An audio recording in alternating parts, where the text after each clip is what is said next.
She never saw it coming literally. Mama Adele's world had dimmed gradually over 18 months, her vision surrendering to diabetic retinopathy until darkness became her permanent companion. The doctors at Johns Hopkins in Baltimore had done their best, but some battles medicine cannot win. What she couldn't see, however, was that her blindness had transformed her from beloved mother-in-law into a convenient target. Veronica Harper, the woman her son David had married 3 years prior, had been waiting for exactly this moment. The moment when witnesses became unreliable. The moment when cruelty could hide behind closed doors in their comfortable suburban Maryland home, just 20 minutes from the nation's capital. Before we go further into this story that will challenge everything you believe about family, grace, and divine justice, please take a moment to like this video, subscribe to our channel, share it with someone who needs to hear about hope, and leave a comment about your own experiences with unexpected blessings. Your engagement helps us bring more stories of redemption to families everywhere. Now, let's continue. Pearl Harper was only 7 years old, but her eyes missed nothing. She was David's daughter from his first marriage, a marriage that had ended when her mother passed away from cancer when Pearl was just 2. Mama Adele had stepped in then, becoming the grandmother, the mother figure, the constant presence of love in Pearl's life. The little girl with curious brown eyes and braided hair had grown up calling her Mama, just like David did. They were a team, the three of them, until Veronica arrived and everything changed. It started small. Veronica would accidentally move Mama Adele's cane to different locations, laughing softly when the elderly woman stumbled. She'd place obstacles in walkways, a shoe here, a bag there, then express exaggerated concern when Mama Adele tripped. "Oh, you really need to be more careful," Veronica would coo, her voice dripping with false sympathy. Pearl watched from doorways and around corners, her small hands gripping the frame, her heart hammering in her chest. She tried telling her father, but Veronica was clever. Whenever David was home, she transformed into the devoted daughter-in-law, guiding Mama Adele gently, speaking in tender tones, playing the role of caregiver with Oscar-worthy performance. The house on Elmwood Drive looked perfect from the outside, a 2-story colonial with white shutters and a manicured lawn, the kind of home that whispered success and happiness. Inside, it had become a prison for a blind woman and a little girl who knew too much. David worked long hours as a financial consultant, often traveling to New York or Boston for client meetings. He provided well, very well. The Harper family wanted for nothing materially. But money cannot buy safety, and wealth cannot prevent evil from taking root in your own home. Veronica's abuse escalated in David's absence. She would forget to prepare Mama Adele's meals, leaving the elderly woman hungry for hours. She'd turn the air conditioning to freezing temperatures in Mama Adele's room, then claim the thermostat was malfunctioning. Worst of all were the verbal assaults, whispered insults, and threats delivered close to Mama Adele's ear when no one else could hear.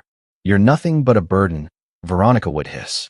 "Your son keeps you here out of obligation, not love. One day, you'll be gone, and we'll finally have this house to ourselves." Mama Adele endured it all in silence, praying each night that God would give her strength and somehow reveal the truth to her son. But heaven was already watching.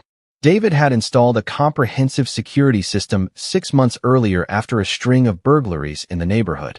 State-of-the-art cameras with remote access capabilities covered every room except the bedrooms and bathrooms. He'd mentioned something about cloud storage and advanced monitoring features, but Mama Adele hadn't paid much attention then. She couldn't have known that those cameras were doing more than just recording. The system, provided by a specialized firm with connections David had never fully explained, was transmitting live feeds to servers in Washington, D.C., where the Justice Watch Foundation maintained their operations. Pearl discovered the camera in the living room by accident one afternoon. She'd been playing with her stuffed rabbit when she noticed the small lens mounted in the corner, its tiny red light blinking steadily. "What's that, Mama?" she'd asked, pointing upward. Mama Adele, of course, couldn't see it, but she explained what David had told her about the security system. Something clicked in Pearl's young mind. If the camera was watching, then maybe someone, somewhere, could see what Veronica was doing. Maybe someone could help them. The little girl began performing for the cameras, making sure her face was visible when Veronica committed her cruelties. She'd stand in frame, her expression serious, pointing at Veronica when she moved Mama Adele's medications out of reach. She'd position herself where the cameras could capture the tears on Mama Adele's face after Veronica's verbal attacks. Pearl didn't know that hundreds of miles away, in a nondescript office building near Capitol Hill, analysts were indeed watching.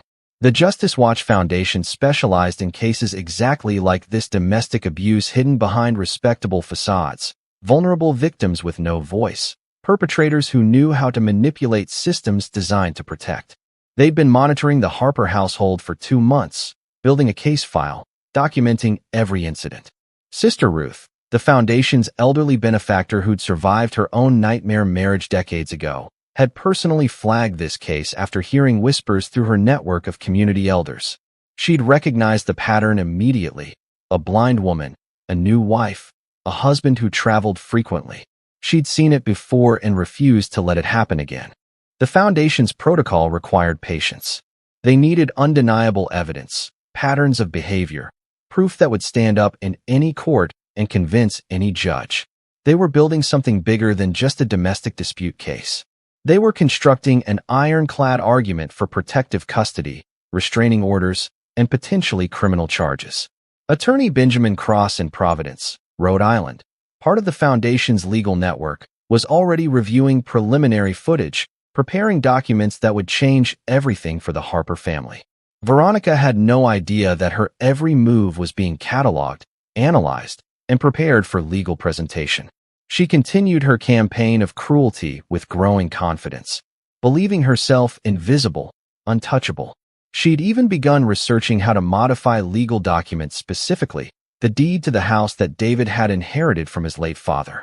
If she could somehow transfer it solely to David's name, then establish herself as co-owner, and if something unfortunate were to happen to Mama Adele, well, the house would eventually be entirely theirs. No more reminders of David's past, no more obligations to aging relatives, just Veronica and the life she believed she deserved. But Pearl was watching, heaven was recording, and justice was preparing its entrance. The little girl didn't understand all the forces aligning in their favor, but she understood something profound in her 7-year-old heart. Truth has a way of surviving in darkness, and love has a way of fighting back even when it seems powerless. Each night, she'd kneel beside Mama Adele's bed and pray, "God, please help us. Please let Daddy see what's really happening. Please protect Mama." And somewhere in Washington, D.C., in Providence, and in networks extending to Maryland, Massachusetts, and beyond, her prayers were already being answered by people she'd never met, working tirelessly to bring light into their darkness. 10 years ago, the woman who would become Veronica Harper had a different name and a different life. She was Victoria Mendez then, a struggling artist in Providence, Rhode Island, whose dreams had crumbled faster than her bank account. She'd moved there from California chasing a gallery opportunity that evaporated, leaving her stranded 3,000 miles from home with maxed-out credit cards and a growing sense of desperation. Her apartment had been foreclosed, her car repossessed, and her phone disconnected. At 28 years old, she'd convinced herself that life had nothing left to offer except one final exit. The old chapel on Benefit Street had been her chosen location. It was a historic building, mostly abandoned except for occasional community gatherings, with a bell tower that offered sufficient height for her purposes. She'd climbed those stairs on a frigid February afternoon, her hands numb from cold and her heart numb from defeat. The tower window was open, wind whipping through, and she'd been seconds from stepping through when she heard a voice behind her. "Sister, whatever you're running from, it's not worth this." The voice belonged to a woman who'd appeared in the stairwell, an elegant black woman in her 50s with kind eyes and an air of quiet authority. Behind her stood a little girl, no more than 3 years old, holding her grandmother's hand with wide, frightened eyes. Mama Adele had been visiting Providence for a church conference, staying with old friends from her missionary days. She'd brought Pearl along, David's daughter from his first marriage, whose mother had just passed away months before. They'd stopped at the historic chapel because Mama Adele wanted to show Pearl the beautiful stained glass windows that had been restored by Nigerian artisans decades ago, a connection to their heritage. Instead, they'd found Victoria on the tower stairs, trembling and ready to jump. What happened next changed 3 lives forever, though none of them could have predicted how. Mama Adele didn't preach or judge. She simply sat down on those cold stone steps and began talking about her own losses, her husband who'd died young, her struggles raising David alone, the times she'd felt like giving up. Little Pearl, sensing the woman's pain, had walked over and placed her tiny hand in Victoria's. "It's okay to feel sad," the child had whispered, repeating words Mama Adele often said to her. "But you got to stay. You got to see what happens next." Something in that moment broke through Victoria's despair. She collapsed into sobs, and Mama Adele held her like a mother holds a child, rocking her gently while Pearl patted her back with miniature hands. They didn't just save her life that day, they changed it. Mama Adele paid for Victoria to stay at a women's shelter connected to the church network, helped her find a job at a friend's restaurant, and checked on her regularly over the following months. Pearl would draw pictures and send them through Mama Adele crayon drawings of sunshine and flowers with messages like, "You are loved," written in child's handwriting. Victoria seemed genuinely grateful, attending church services, volunteering at community events, slowly rebuilding her life. She even changed her name legally to Veronica, claiming she wanted a fresh start, a new identity separate from all the failures of Victoria Mendez. What Mama Adele couldn't see, what no one could see, was that Veronica's gratitude was laced with resentment. She smiled and said thank you, but internally she seethed at having been rescued, at being made to feel weak and dependent. Therapy might have helped her process these complex emotions, but Veronica avoided vulnerability like poison. Instead, she constructed a narrative where Mama Adele had witnessed her lowest moment, had seen her broken and pathetic, and that knowledge felt like a debt she could never repay. In Veronica's twisted psychology, the people who save you become the people who own your shame. She began to hate the very woman who'd given her life back. But she was patient. She rebuilt herself methodically, got her food handler's license, worked her way up to restaurant manager, saved money, created a respectable social media presence. She even maintained sporadic contact with Mama Adele, sending occasional thank you cards, always playing the role of the grateful recipient of charity. She learned that Mama Adele's son was successful, single after his wife's death, and dedicated to his mother and daughter. She learned their routines, their values, their vulnerabilities. And she waited for an opportunity. 3 years ago, opportunity knocked. David had business in Providence and stopped by the restaurant where Veronica worked, at Mama Adele's suggestion. "There's a young woman there I helped years ago," she told her son. "If you're in the area, stop and say hello, let her know we're thinking of her." David did exactly that, and Veronica was ready. She'd researched him thoroughly about his company, his interests, his late wife, his devotion to his mother and daughter. She presented herself as the perfect match, grateful, humble, wonderful with children, respectful of elders, and subtly beautiful in ways that didn't threaten but intrigued. Their courtship was a masterclass in manipulation. Veronica played every note perfectly, laughing at David's jokes, praising his business acumen, expressing admiration for his dedication to family. She traveled to Baltimore regularly, always bringing gifts for Pearl and showing reverence to Mama Adele. "You saved my life," she'd say with tears in her eyes. "I can never repay what you did for me." Mama Adele, seeing the woman she'd rescued now thriving, felt deep satisfaction. This was what the ministry looked like: broken lives restored, lost souls found. She encouraged David's relationship with Veronica, even suggesting marriage when David seemed hesitant about moving too fast. The wedding was small but elegant, held in a historic venue in Annapolis, Maryland, with views of the Chesapeake Bay. Pearl served as flower girl, Mama Adele as matron of honor, and Veronica as the blushing bride who'd overcome darkness to find love. Sister Ruth, the elderly woman who'd become the Justice Watch Foundation's primary benefactor, had attended as a guest of Mama Adele. They'd met through church networks years before. Something about Veronica troubled Sister Ruth that day, though she couldn't articulate why. The bride's smile seemed practiced, her gratitude performative. But she dismissed her concerns as cynicism born from her own traumatic past. For the first year, Veronica maintained her act flawlessly. She cooked traditional Nigerian dishes for Mama Adele, helped Pearl with homework, and supported David's career.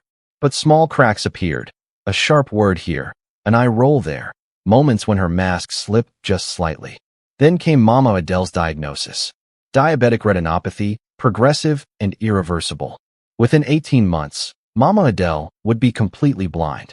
David was devastated, but Veronica's reaction was different. She saw an opportunity. A blind woman couldn't witness abuse. A blind woman couldn't testify credibly. A blind woman was vulnerable in ways that could be exploited without detection. The transformation began slowly. Veronica stopped cooking Nigerian food, claiming it was too time-consuming. She started making mistakes, forgetting Mama Adele's insulin, misplacing her medications, neglecting to mention doctor's appointments. When Mama Adele's vision finally failed completely, Veronica's true nature emerged like a serpent shedding its skin. The woman who'd been saved from suicide now inflicted psychological torture on her savior, as if punishing Mama Adele for having witnessed her weakness a decade ago. It was revenge disguised as caregiving, cruelty wrapped in the language of family obligation. Pearl remembered the woman from the chapel, though the memory was hazy. She'd been only 3, but she recalled her grandmother helping someone sad, recalled drawing pictures for a crying lady. Now that same lady was hurting her mama, and Pearl couldn't understand why. What she didn't know was that Sister Ruth, hearing through church networks about Mama Adele's blindness and her son's new wife, had begun making inquiries. The old woman's instincts had been correct. She reached out to the Justice Watch Foundation, the organization she'd helped found after escaping her own abusive marriage, and asked them to look into the Harper household. "Something's wrong there," she told them. "I can feel it. That woman isn't who she pretends to be." The Justice Watch Foundation operated from a renovated townhouse 3 blocks from the Capitol building in Washington, D.C., its mission hidden behind the innocuous brass plate reading JWF Legal Services. Inside, a team of 12 specialists worked cases that traditional authorities overlooked: elder abuse camouflaged as family care, financial exploitation disguised as joint accounts, domestic violence that left no visible bruises. Their founder, Margaret Chun, had built the organization after watching her own grandmother suffer silently under a daughter-in-law's cruelty. "Abuse doesn't always announce itself with black eyes," she'd say. "Sometimes it whispers in empty stomachs and isolation, in pills moved just out of reach, in dignity stolen one small humiliation at a time." When Sister Ruth contacted them about the Harper household, analyst James Rodriguez was assigned the case. His first step was reviewing the security system. David had installed a system that wasn't quite what it seemed. 6 months earlier, David had been approached at a professional conference in Boston by a security consultant who'd offered a premium package at surprisingly affordable rates. The consultant had connections to JWF, though David never knew it. Sister Ruth's network extended further than most people realized, and when she'd heard that David Harper was looking to upgrade home security, she'd ensured the right people made the right offer. The cameras installed in the Harper home weren't just recording locally. They transmitted encrypted feeds to JWF servers, completely legal under provisions for third-party security monitoring that David had unknowingly consented to in the fine print. James began his observation on a Tuesday morning in September. What he witnessed in the first hour made him call Margaret immediately. Veronica had served Mama Adele breakfast. Cold oatmeal with no sugar, deliberately placed just beyond where her fumbling hands could easily reach. When Mama Adele finally located the bowl, Veronica had already left the room. Pearl, preparing for school, tried to help her grandmother, but Veronica snatched the child's hand away. "She needs to learn independence," Veronica snapped, her voice sharp enough to make Pearl flinch. "You're babying her." The camera in the kitchen caught everything: the cruelty in Veronica's eyes, the tears in Pearl's, the quiet resignation on Mama Adele's face as she ate cold breakfast alone. Over the following weeks, James documented a systematic pattern of abuse. Veronica would wait until David left for work, then begin her campaign. She moved furniture slightly each day, creating an obstacle course for a blind woman trying to navigate familiar spaces. She forgot to refill Mama Adele's water pitcher, leaving her dehydrated in the summer heat. She withheld mail, including medical appointment reminders and letters from old friends. Most disturbing were the psychological attacks captured on audio. Veronica, standing close to Mama Adele, whispering poison. "David's tired of supporting you. He told me last night he wishes you'd just go into a nursing home. Pearl's scared of you now, did you know that? She thinks you're a burden." None of it was true, but Mama Adele had no way to verify, no way to see her son's face or her granddaughter's love. Pearl became an unexpected ally in the documentation. The 7-year-old had figured out where the cameras were positioned and began deliberately placing herself in frame during Veronica's worst moments. When Veronica shoved Mama Adele's walker out of reach, Pearl stood near the camera, pointing at the walker, then at Veronica, her small face serious as a judge. When Veronica dumped Mama Adele's medication down the disposal, claiming it had expired, Pearl retrieved the bottles from the trash and held them up to the camera, showing the dates that proved they were still good. It was as if the child understood instinctively that someone, somewhere, needed to see the truth. Margaret assembled a team for the Harper case. Besides James on surveillance, she brought in Dr. Patricia Okonkwo, a Nigerian-American psychologist who specialized in elder abuse. Marcus Webb, a former Baltimore police detective now working investigations. And most crucially, attorney Benjamin Cross in Providence, Rhode Island. Benjamin had been with JWF since its founding, a Harvard Law graduate who'd given up a lucrative corporate career after watching legal loopholes protect abusers. His specialty was building cases so airtight that no judge could dismiss them, so documented that no defense attorney could spin alternative narratives. Benjamin reviewed the footage methodically, creating a timeline of abuse that spanned 3 months. He noted patterns: escalation when David traveled, temporary kindness when David returned, calculated cruelty designed to break Mama Adele's spirit without leaving physical evidence. But Benjamin found something else too, something that transformed the case from domestic abuse to potential criminal fraud. In footage from Veronica's home office, cameras caught her researching property law, specifically deed transfers and inheritance rights in Maryland. She'd been on forums asking how to remove someone from a house deed, how to establish sole ownership, what happens to property when an owner dies intestate. Marcus Webb, the investigator, took it from there. He discovered that Veronica had contacted 3 different law offices in Baltimore under assumed names, inquiring about estate planning and deed modifications. She'd researched how to obtain power of attorney over an incapacitated person. Most damning, she'd downloaded forms to modify the Harper House deed, the property David had inherited from his father, where Mama Adele had legal right to reside for life according to the original estate documents. Veronica was planning not just to torment her mother-in-law, but to legally erase her from the property, leaving Mama Adele with nowhere to go. Dr. Okonkwo analyzed the psychological impact. Her report, which would eventually reach Attorney Cross's desk, detailed how systematic abuse of blind elders constitutes torture. Depriving someone of sensory input to verify reality creates profound psychological damage. Mama Adele showed signs of learned helplessness, depression, and what Dr. Okonkwo termed anticipatory grief, mourning the loss of family relationships that hadn't technically ended but felt irreparably broken. Pearl, meanwhile, exhibited hypervigilance and anxiety consistent with children witnessing domestic violence. The child was performing for cameras because she understood, at 7 years old, that she was Mama Adele's only protection. The team worked across state lines, building a network of evidence and legal strategy. In Massachusetts, they consulted with Boston University's Elder Justice Center. In Connecticut, they coordinated with advocates who'd handled similar cases. In New Jersey, they prepared safe housing options for when they'd eventually extract Mama Adele from the situation. The foundation operated like a well-orchestrated symphony, each person playing their part, all building toward one explosive revelation that would expose Veronica and protect the vulnerable. But they needed one more piece: David's awareness. Benjamin knew from experience that removing abusers from homes required either the homeowner's cooperation or a court order, and court orders took time. They needed David to see what they'd seen, to understand what was happening in his own house. The challenge was presenting evidence without tipping off Veronica, without giving her time to destroy evidence or flee or, worst-case scenario, accelerate her abuse in desperation. Sister Ruth provided the solution.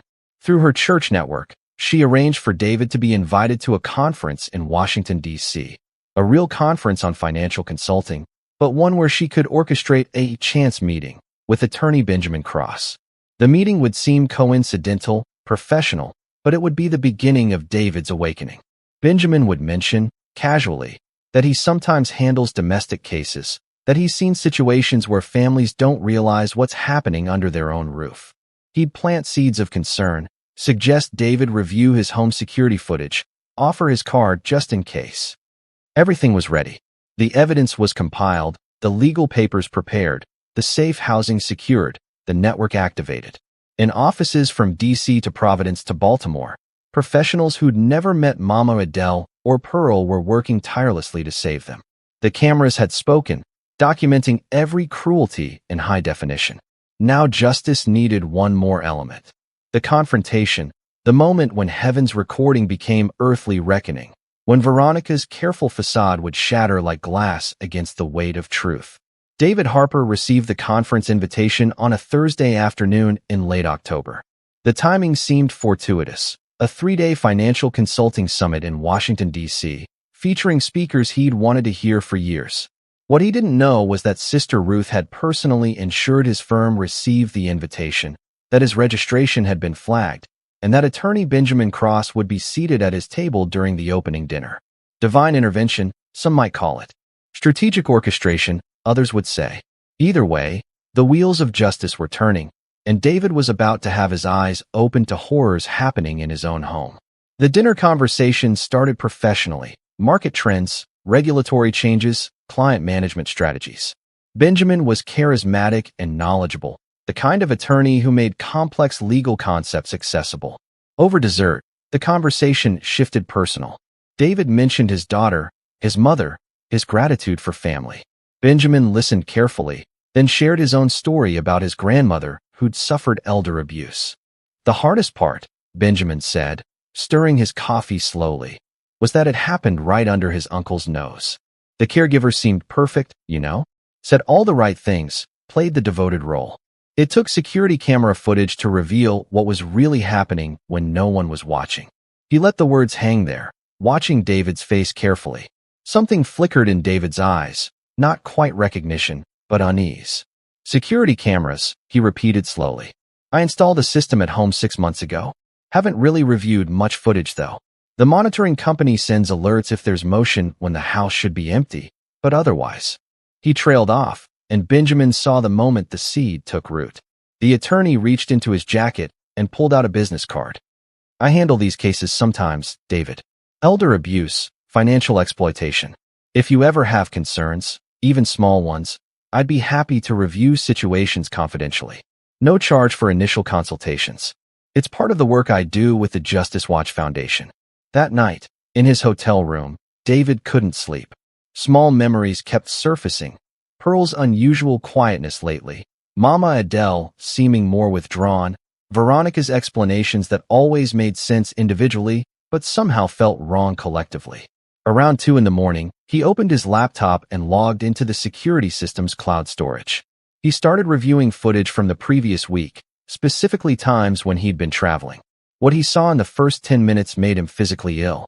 He watched Veronica deliberately trip his blind mother. He heard her whisper cruelties. He saw Pearl trying to help and being roughly pushed away. He witnessed systematic, calculated abuse of the woman who'd raised him, perpetrated by the woman he'd married. David watched footage for 4 hours straight, his horror mounting with each clip. He saw Veronica researching deed transfers on her computer. The camera angle was perfect, showing her screen clearly. He watched her hide his mother's medications, serve inadequate meals, create dangerous obstacles. But what broke him completely was watching Pearl, his 7-year-old daughter, deliberately positioning herself in camera view, pointing at evidence, her small face carrying burdens no child should bear. His daughter had been trying to tell someone, trying to document the abuse because she'd understood, in her child's wisdom, that someone needed to witness the truth. At 6 in the morning, David called Benjamin Cross. By 7, they were meeting in the hotel lobby. Benjamin had brought his laptop, loaded with the compilation James Rodriguez had prepared. 3 months of documented abuse, organized by category, time-stamped and annotated. He also brought legal documents already prepared, pinning only David's signature. Restraining order. Emergency protective custody. Police report. Fraud investigation request for the deed modification attempts. We've been watching, David, Benjamin said quietly. A woman named Sister Ruth reached out to us. She knew your mother years ago, suspected something was wrong.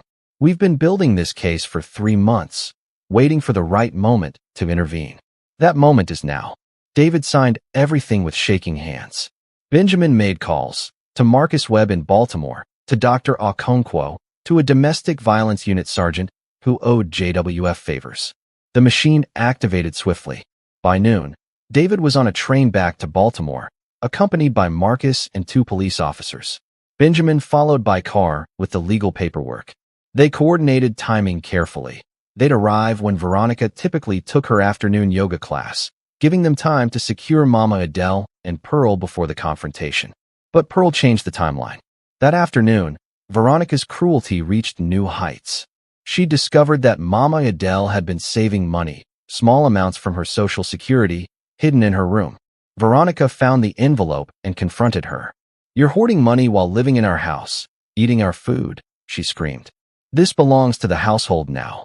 She grabbed the envelope, nearly $400 that Mama Adele had been saving for Pearl's birthday present. When Mama Adele protested weakly, Veronica shoved her hard. Mama Adele fell backward, striking her shoulder against the dresser. Pearl had been watching from the doorway. Something inside the little girl snapped. She ran to the kitchen phone, one of the old landlines David had kept for emergencies, and called 911. Her voice was steady, clear, mature beyond her years. "My name is Pearl Harper. My address is 427 Elmwood Drive. My stepmother just hurt my grandmother who is blind. We need help. Please come now. And please call my daddy, David Harper. Tell him Pearl needs him.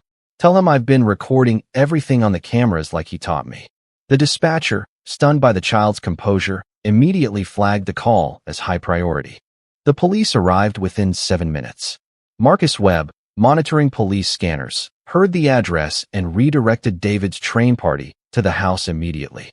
When officers entered, they found Veronica standing over Mama Adele, the envelope of money still in her hand, and Pearl standing protectively in front of her grandmother. The little girl looked at the officers and said, with remarkable calm, "The cameras saw everything. You can watch what she did. She's been hurting Mama for months, but heaven was recording." One officer would later tell reporters that he'd never seen a child show such courage. She was 7 years old, but carried herself like a guardian angel. David arrived 20 minutes later to find his home transformed into a crime scene. Paramedics were examining Mama Adele, bruised shoulder, dehydrated, malnourished, but alive. Pearl ran to him and collapsed into sobs, the composure finally breaking now that her father was there. Veronica was in handcuffs, screaming about misunderstandings and accidents, her mask completely shattered. Attorney Benjamin Cross arrived with the legal paperwork and began coordinating with the officers, ensuring everything was documented properly, that all evidence was preserved, that the case would be prosecuted to the fullest extent. But the story didn't end with Veronica's arrest. Pearl had one more surprise for everyone. In her room, she'd been keeping a journal, a 7-year-old's diary filled with drawings and simple sentences documenting every incident she'd witnessed. "Today V moved Mama's cane. Mama fell. Camera saw it. Today V said mean things. Mama cried. Camera heard it." Page after page of evidence, illustrated with crayon drawings that would later be described by prosecutors as the most heartbreaking documentation they'd ever seen. The child had been building her own case file, trusting that someday someone would listen. The legal proceedings moved quickly. Benjamin Cross, working with Baltimore prosecutors, built a case that included elder abuse, assault, attempted fraud for the deed modification attempts, and financial exploitation. The security footage made it indefensible.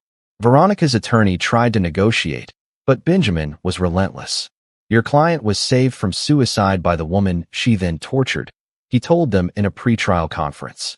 "She was given life, given family, given everything, and she responded with calculated cruelty against a blind, vulnerable woman. There will be no plea deal that doesn't include significant prison time." Veronica was eventually sentenced to 8 years in prison, with additional restitution orders and permanent restraining orders against any contact with the Harper family. But the legal victory was only part of the healing. Mama Adele, with proper care and nutrition, began recovering physically. Dr. Okonkwo provided therapy for both her and Pearl, helping them process the trauma. David took a 6-month leave from work to focus on family, to rebuild trust, to make his home feel safe again. Pearl, The Billionaire's Little Girl, David's consulting firm had made him wealthy enough to earn that title, became something of a local hero. News of the case spread through Baltimore and beyond, picked up by national media as an example of how children can be powerful advocates for justice. The hashtag Justice for Mama Adele trended briefly, with people sharing stories of their own experiences with elder abuse and praising Pearl's courage. Sister Ruth, in a rare interview, called Pearl a child who understood what many adults forget, that love requires action, that protecting the vulnerable is everyone's responsibility, and that heaven's recording needs earthly witnesses willing to speak truth. The Harper family established the Pearl Foundation in her honor, an organization that provides resources for children witnessing domestic or elder abuse, teaching them how to document safely, who to call, what to say. The foundation partnered with the Justice Watch Foundation, creating a network that spanned from Washington to Rhode Island to Maryland and beyond. What started as one family's nightmare became a catalyst for protecting thousands of vulnerable people across multiple states. Mama Adele, in a moment of profound grace, requested that part of the recovered money, Veronica had been ordered to pay substantial restitution, be set aside for women's rehabilitation programs in Providence, Rhode Island. She was broken when I met her, Mama Adele said softly. I thought I'd helped her heal, but I only put a bandage on a wound that needed surgery. Maybe this money can help other broken people get real healing before they break others. It was forgiveness that didn't excuse but didn't destroy either, the kind of grace that remembers justice and mercy can coexist. David never remarried. He focused on his mother and daughter, on rebuilding what Veronica had nearly destroyed. Pearl grew up knowing she'd done something extraordinary, but her father made sure she understood something more important. That courage isn't the absence of fear, but the choice to act despite it. That family means protecting those who can't protect themselves. That cameras can record, but hearts must respond. The whole city eventually knew what happened in the house on Elmwood Drive. The trial was public, the footage shown in court, the story covered extensively. But more importantly, the story became a reminder that abuse happens in nice neighborhoods with nice houses, that blind people are particularly vulnerable, that children see more than adults realize, and that sometimes justice requires both heaven's recording and earth's intervention. Grace and justice met in that suburban Maryland home, and both were stronger for the meeting. This story teaches us that protection requires both awareness and action. Mama Adele showed us grace. She saved a stranger, forgave deep betrayal, and still chose mercy over bitterness. Pearl showed us courage. She documented, she witnessed, she called for help when adults around her were blind to the truth. David showed us that even good people can miss what's happening in their own homes, but redemption comes through accepting responsibility and acting decisively when truth emerges. And Sister Ruth, the Justice Watch Foundation, and all who work behind the scenes showed us that community matters, that networks of care can catch people falling through cracks, that organized compassion can achieve what isolated individuals cannot. You've got this. Whatever challenge you're facing, whatever injustice you're witnessing, whatever burden you're carrying. Like Pearl, you can be brave even when you're small. Like Mama Adele, you can choose grace without surrendering justice. Like those who worked in shadows to bring light, you can be part of solutions larger than yourself. Remember, heaven records, but earth must respond. If this story touched your heart, please like this video, subscribe to our channel for more stories of redemption and justice, share it with someone who needs encouragement today, and comment below about times when you've witnessed courage in unexpected places. Your engagement helps these stories reach families who need hope. Thank you for listening, and may you always have the courage to protect the vulnerable and the wisdom to know when heaven's recording needs your earthly voice.